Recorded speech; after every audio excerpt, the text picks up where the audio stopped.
नमस्कार दोस्तों, ये video editorial compilation for mains का पार्ट है। आप प्लेलिस्ट में जाके एडिटोरियल की वीडियोस पेपर वाइज और टॉपिक वाइज देख सकते हो। और अगर आप दिसंबर 2019 के बाद की वीडियोस को देखना चाहते हो तो वीडियो के नीचे मौजूद ज्वाइन बटन की सहायता से आप मेंबरशिप को ज्वाइन कर सकते हो। चलिए डिस्कशन स्टार्ट करते हैं। आप जीएस पेपर 3 के इस टॉपिक से आर्टिकल को रिलेट कर सकते हो। देखो, आरबीआई ने अगस्त में इंटरेस्ट रेट्स में 35 बेसिस पॉइंट पर कटौती की थी। जैसे रेपो रेट है, रेपो रेट वो रेट है जिस रेट पर आरबीआई जो है वो लोन देता है बैंक्स को। जितना रेपो रेट कम होगा उतना ही सस्ता लोन मिल सकेगा बैंक्स को आरबीआई से, और बदले में उतना ही सस्ता लोन बैंक दे सकेगा कस्टमर्स को। कस्टमर कौन होते हैं? इंडिविजुअल्स या फिर कॉर्पोरेट ग्रुप्स, ये सब बैंक्स के कस्टमर्स हैं। तो सस्ता लोन अगर बैंक्स दे सकेंगे अपने कस्टमर्स को तो कस्टमर्स ज़्यादा लोन लेंगे, मार्केट में ज़्यादा पैसा उपलब्ध होगा, वो खर्चा करेंगे, डिमांड बढ़ेगी, इन्वेस्टमेंट बढ़ेगी, इकोनॉमिक एक्टिविटीज़ बढ़ेंगी और इकोनॉमिक ग्रोथ रेट बढ़ेगी। तो ये मकसद होता है आरबीआई का अपनी रेपो रेट में कटौती करने का, इंटरेस्ट रेट्स में कटौती करने का। तो अभी फ़िलहाल देखो, आरबीआई ने एक बार फिर से इंटरेस्ट रेट्स में 25 बेसिस पॉइंट की कटौती की है। 25 बेसिस पॉइंट मतलब 0.25%। अगर आप एनालाइज करो पिछले 7 महीनों को, पिछले 7 महीनों में आरबीआई जो है इंटरेस्ट रेट्स को 1.35% तक कम कर चुका है। यानी 135 बेसिस पॉइंट तक इंटरेस्ट रेट्स को कम कर चुका है आरबीआई, सिर्फ और सिर्फ इकोनॉमी को बूस्ट करने के लिए। आरबीआई ने, या फिर स्पेसिफिकली बात करें, मॉनेटरी पॉलिसी कमेटी ने इंटरेस्ट रेट्स को इतना ज़्यादा कम किया है। इसके साथ साथ देखो, करंट फाइनेंशियल ईयर के लिए आरबीआई का पहले जो प्रोजेक्शन था वो ये था कि हमारे देश की इकोनॉमिक ग्रोथ रेट इस साल 6.9% रह सकती है। लेकिन अब आरबीआई ने अपना जो स्टांस है वो चेंज किया है। अब आरबीआई का कहना है कि हमारे देश की इकोनॉमिक ग्रोथ रेट इस साल 6.1% रह सकती है। कुछ जानकारों का बोलना है इवन 6.1% भी हमारे देश की इकोनॉमिक ग्रोथ रेट शायद इस साल ना रहे, क्योंकि पहले क्वार्टर में हमारे देश की इकोनॉमिक ग्रोथ रेट रही 5%। अगर 6.1% हमारे देश की इकोनॉमिक ग्रोथ रेट होनी चाहिए तो कम से कम सेकेंड क्वार्टर में ये जरूरी है कि हमारे देश की इकोनॉमी 7% की ग्रोथ रेट से आगे बढ़े। लेकिन ऐसा होता कम ही दिखाई देता है अगर हम करंट इंडिकेटर्स को देखें। इसके बाद आर्टिकल में यह कहा जाता है, अभी फिलहाल देखो और भी प्रोस्पेक्ट्स हैं, आरबीआई इंटरेस्ट रेट्स को और भी कम कर सकता है। क्यों? क्योंकि देखो, एक तो इन्फ्लेशन अभी कंट्रोल में है। अगर इन्फ्लेशन ज़्यादा होती तो आरबीआई के पास ज़्यादा स्कोप इंटरेस्ट रेट्स को कम करने का। इन्फ्लेशन अभी कंट्रोल में है, क्रूड ऑयल के जो प्राइस हैं वो भी कंफर्ट जोन में हैं, इतने ज़्यादा नहीं हैं। फूड प्राइसेस जो हैं उनकी कीमत भी नहीं बढ़ेगी बहुत ज़्यादा, क्योंकि मानसून इस बार अच्छा रहा है। तो मतलब ये सारे जो इंडिकेटर्स हैं वो इशारा करते हैं अभी आरबीआई के पास और भी स्कोप है इंटरेस्ट रेट्स को कम करने का, ताकि इकोनॉमी को रिवाइव किया जा सके। लेकिन हमें ये भी समझना होगा, दो चीज़ों पर डिपेंड करती हैं कि आरबीआई की जो मॉनेटरी पॉलिसी है वो कितनी सक्सेसफुल होगी।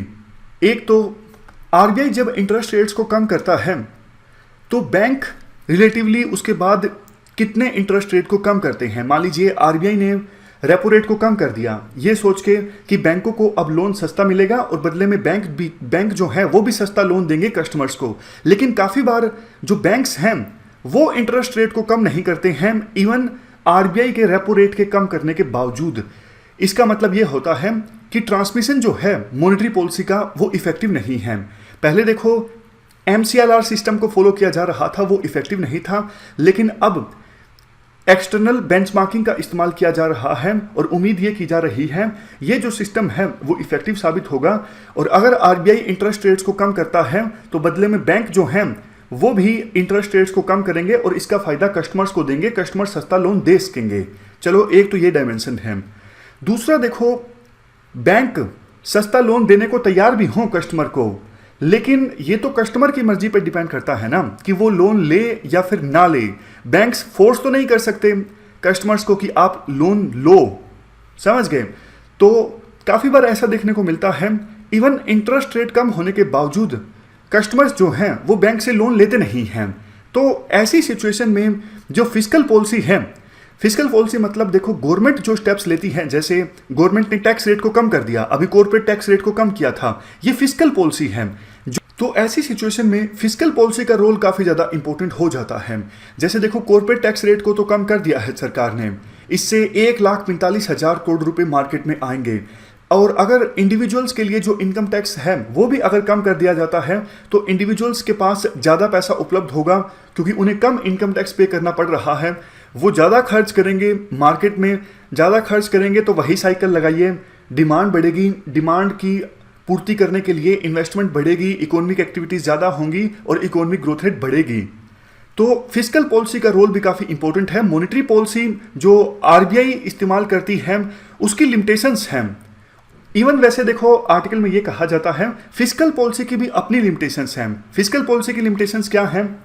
मान लीजिए सरकार ने अभी कॉर्पोरेट टैक्स रेट को कम कर दिया तो सरकार को कम रेवेन्यू प्राप्त होगा, फिस्कल डेफिसिट सरकार का बढ़ जाएगा, मतलब आमदनी अठन्नी खर्चा रुपया वाली सिचुएशन आ जाएगी। सरकार खर्चा ज़्यादा कर रही है, रेवेन्यू सरकार को कम प्राप्त हो रहा है।